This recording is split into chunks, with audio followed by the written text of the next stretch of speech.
Hey, so I'm standing here right near the St. Lawrence River. I just wanted to give you a quick little view of it.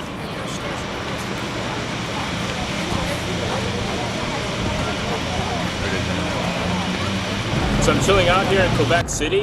As you can see, this place is beautiful. Like, this may be the most beautiful city that I've ever been to.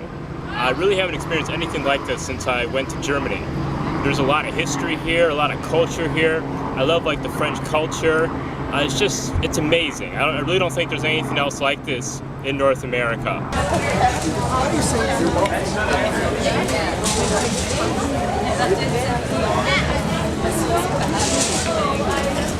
French, they very much retain their French culture. And like I said, when you walk through, you just get this amazing sense of culture, of history, of just pride. And I gotta say, it's a very unique experience.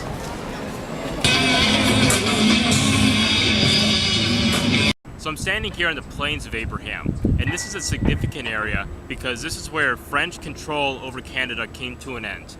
The British Army, led by General Wolfe, who died during the battle, overcame the French defenses, took Quebec, and ultimately gained control of the whole of Canada. Now, a couple interesting things about this. The first is that the French actually really botched the battle up.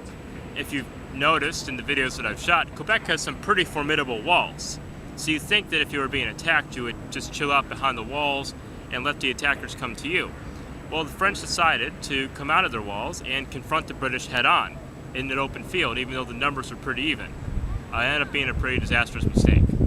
The second interesting thing is that the French were given the option of holding on to Canada or getting the small island of Guadeloupe in the Caribbean. And they chose Guadeloupe over Canada. The reasoning, of course, is that Guadeloupe, with its sugar plantations, was worth a hell of a lot more at the time than Canada was to them. But it's kind of interesting today to think about the fact that France gave up all of Canada for a little island in the Caribbean. So, it's just kind of an interesting historical tidbit. Anyways, this city has a lot of history in it. It's one of the reasons I like it so much. And the Plains of Abraham is just one example of that.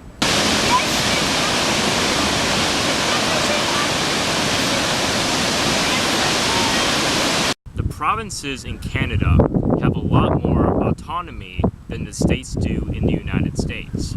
Quebec in particular has more autonomy than just about any other province.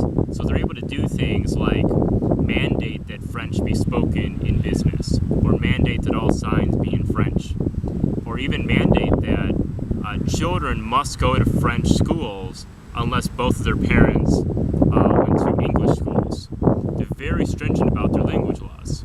And the reason why they're able to go further than other provinces are is because the rest of Canada is afraid that Quebec will secede. In the mid-90s, Quebec actually had a referendum where they just narrowly lost the vote to secede from Canada. And there's still that threat that that will occur again. Next week, there's some elections, and the leading party, some fear, will push again for secession. And that has a lot of people in Quebec nervous, and of course it has others excited. The reason why some Quebecers argue in favor of secession is that they believe that Quebec is very different from the other provinces in Canada, and only by separating from the rest of Canada can Quebec maintain its unique identity.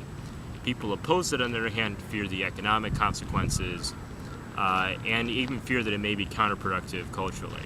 So it's been very interesting to hear about these different issues from people actually living here, and we'll see what happens next week.